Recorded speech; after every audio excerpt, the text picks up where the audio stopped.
Halo semua, karena ada permintaan dari Stefanus Yuda Pramuda untuk membahas tentang pernikahan, jadi saya buatkan video ini. Nah, Stefanus punya 4 pertanyaan, dan keempat pertanyaan ini akan kita jawab sambil jalan. Oke, kita mulai aja ya.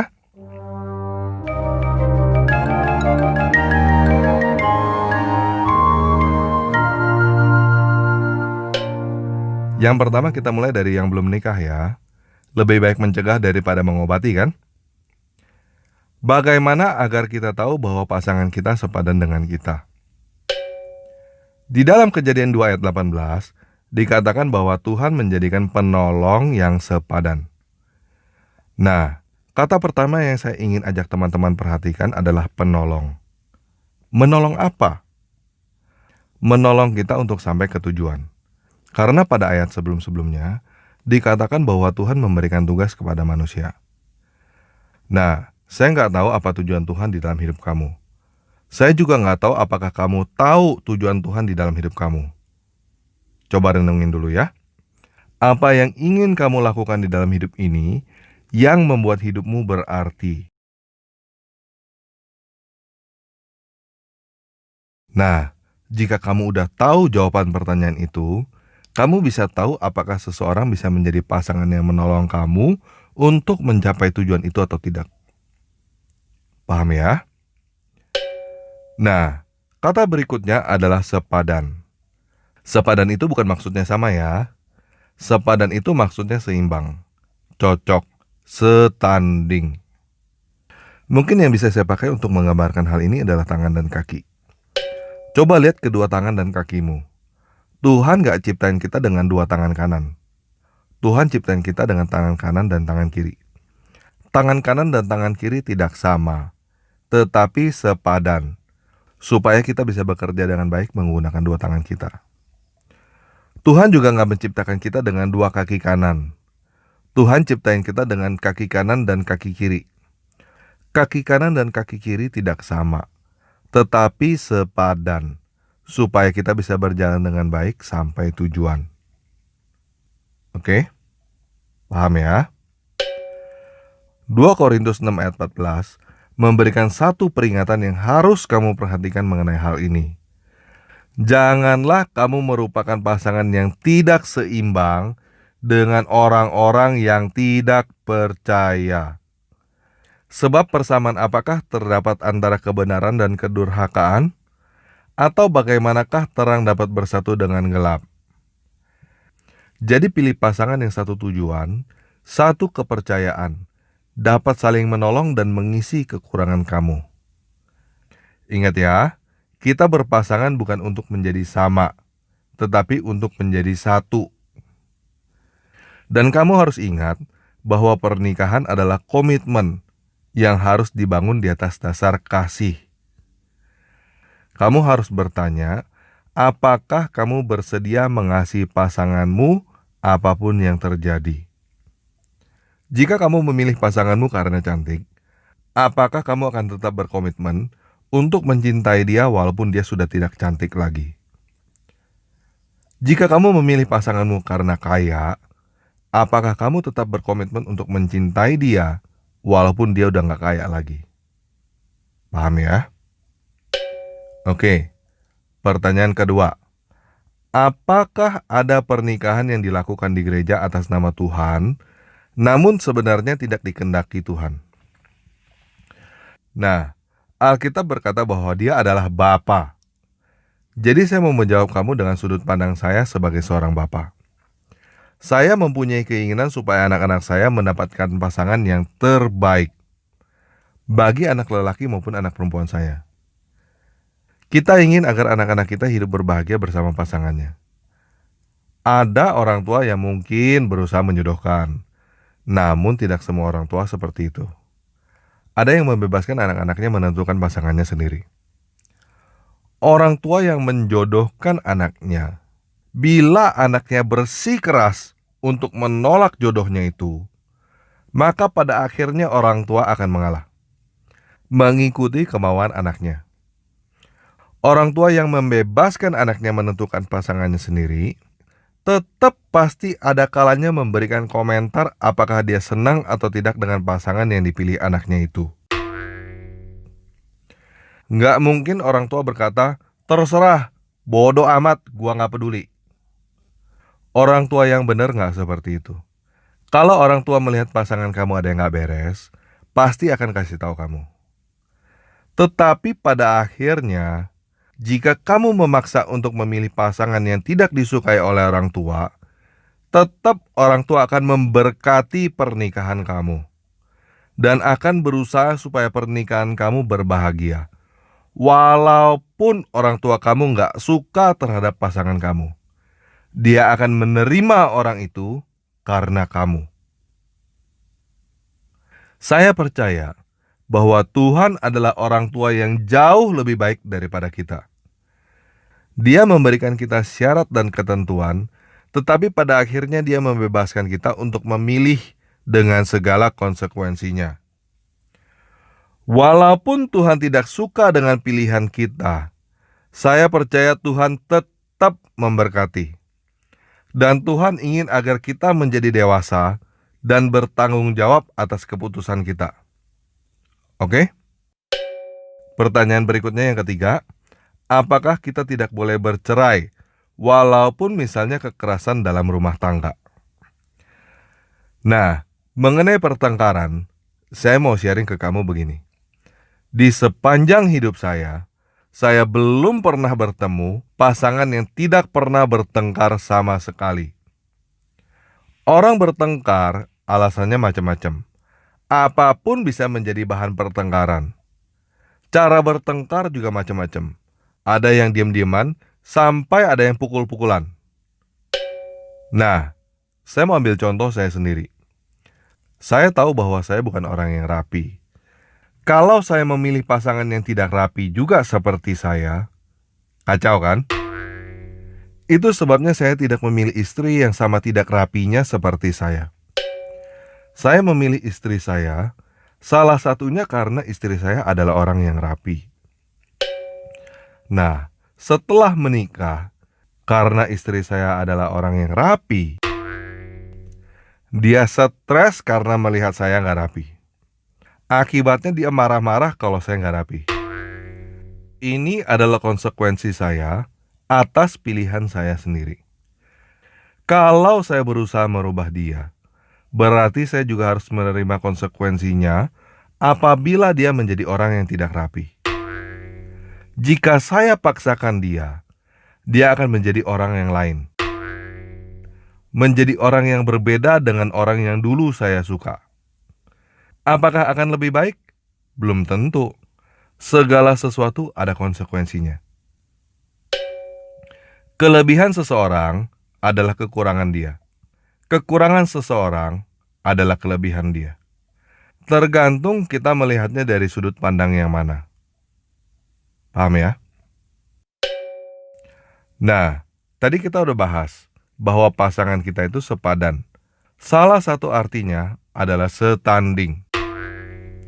Ketika kita melihat bahwa pasangan kita keras, kita seharusnya sadar bahwa sebenarnya kita juga sekeras itu. Ketika kita melihat bahwa pasangan kita berbuat salah, kita seharusnya sadar bahwa ada bagian kita di dalam kesalahan itu. Jadi kendala di dalam rumah tangga pasti ada. Tergantung bagaimana kamu memandangnya dan bagaimana cara kamu mengatasinya. Jika tidak sesuai dengan harapan kamu, mungkin cara kamu salah. Atau cara pandang kamu salah.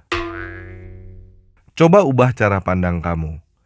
Mengubah cara pandang adalah hal yang termudah yang dapat kita lakukan. Dan itu bisa mengubah segalanya.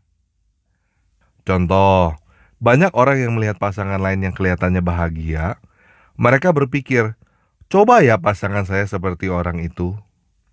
Nah, itu adalah sudut pandang yang salah. Rumput tetangga kelihatannya lebih hijau. Itu cuman kelihatannya doang. Kenyataannya belum tentu begitu. Dan kamu tidak melihat bagaimana orang itu membuat rumputnya begitu hijau. Kamu nggak lihat bagaimana jerih payah orang itu merawat dan mengusahakan kebunnya. Jadi kalau kamu mau kehidupan kamu lebih baik, kamu harus merawat dan mengusahakannya. Belajar dari orang-orang yang sudah berhasil merawat dan mengusahakan hidupnya. Kamu harus berusaha supaya kehidupanmu lebih baik. Nah, bagaimana kalau kita udah salah pilih pasangan? Atau udah gak ada kesamaan lagi di antara kita dengan pasangan kita? Begini, setiap dari kita pasti ada kalanya merasa salah pilih pasangan dan merasa udah gak ada kesamaan lagi. Apa yang kamu percaya? Jika kamu percaya kamu salah pilih pasangan, maka kamu salah pilih pasangan. Jika kamu percaya bahwa kamu tidak salah pilih pasangan, maka kamu tidak salah pilih pasangan. Jika kamu percaya sudah tidak ada kecocokan lagi dengan pasangan kamu, maka kamu sudah tidak ada kecocokan lagi dengan pasangan kamu. Jika kamu percaya masih ada kecocokan dengan pasangan kamu, maka kamu akan menemukan kecocokan dengan pasangan kamu itu. Pernikahan adalah komitmen. Ketika kamu merasa salah pilih pasangan atau merasa udah gak cocok, ingatlah komitmen pernikahan kamu. Ketika kamu belum menikah, kamu bisa dengan mudah ngomong I love you. Ketika kamu di dalam pernikahan, itu adalah saatnya kamu membuktikan cinta kamu itu beneran atau gombal. Kalau kamu benar-benar mencintai pasangan kamu akan berkorban buat dia. Kalau kamu tidak mencintai pasangan kamu, maka kamu harus bertobat. Karena Tuhan memberikan perintah. Ingat ya, perintah, bukan saran. Tuhan telah memberikan perintah kepada kamu untuk mencintai pasangan kamu seperti Tuhan mencintai kamu. Perintah mencintai pasangan lebih daripada mencintai dirinya sendiri. Karena Tuhan telah memberikan nyawanya untuk kita, berarti kita juga wajib memberikan nyawa kita untuk pasangan kita.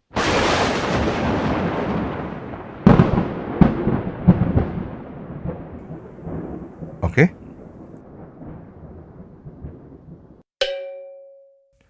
Pertanyaan keempat, kalau kita salah pilih pasangan, misalnya menikah dengan yang tidak seiman, apakah kalau bercerai lalu menikah lagi dengan yang seiman akan tetap dianggap berzina?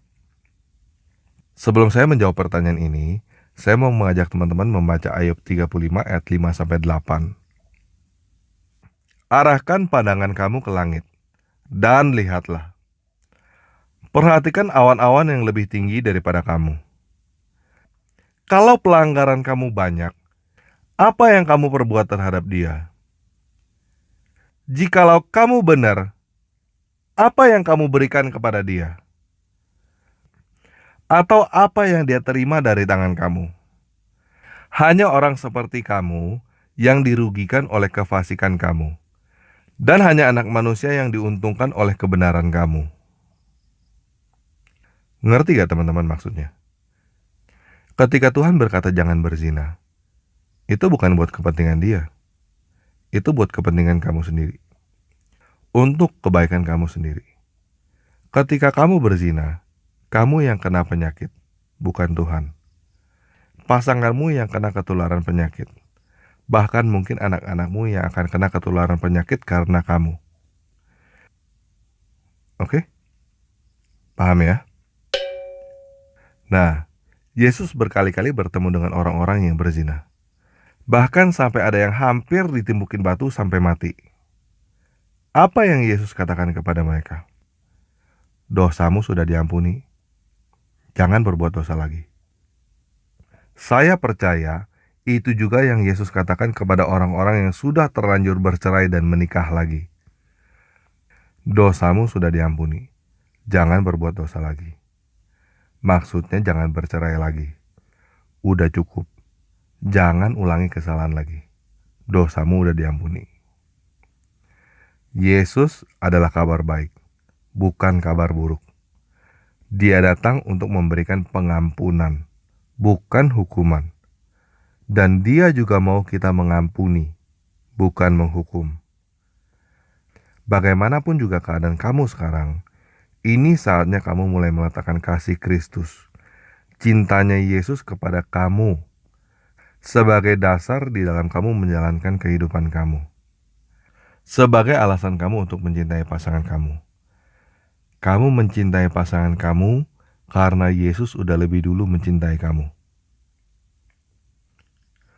Tuhan udah mengampuni kamu. Tuhan juga udah mengampuni pasangan kamu.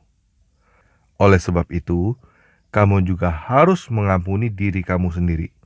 Dan kamu harus mengampuni pasangan kamu. Dan jangan berbuat dosa lagi. Oke, sekian video kali ini. Yesus Kristus penguasa kita, mencintai kita semua.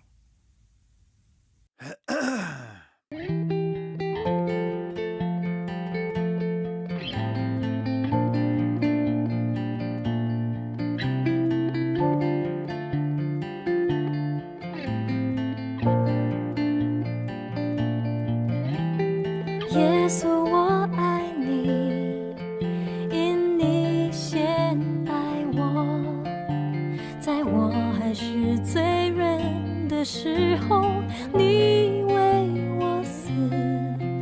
耶稣，我感谢你，因你对我真好，背负我重担，你是拯救我的主。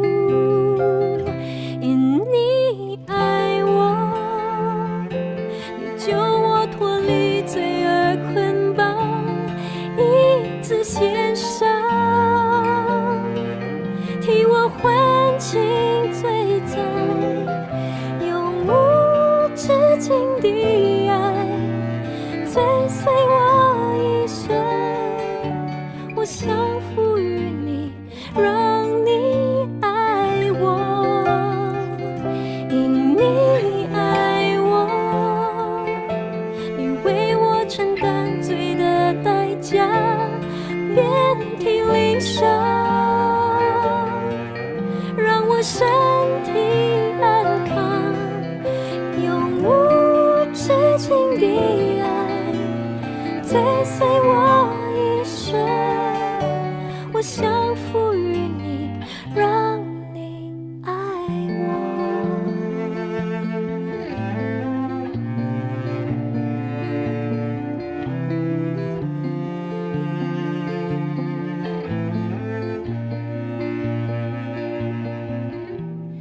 耶稣，我属你，因你救赎我，你的恩惠时刻保护我，心靠你。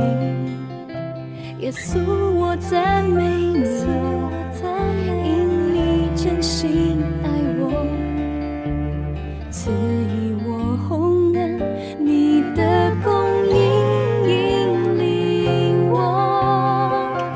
因你爱我，你救我脱离罪恶捆绑，一次献上，替我还清罪债，永无止境的爱追随我一生，我降服于你，让你爱我。因你爱我，你为我承担罪的代价，遍体鳞伤，让我身体安康，永无止境的爱追随我一生，我降服于你，让你爱我。永无止境的爱追随我一生，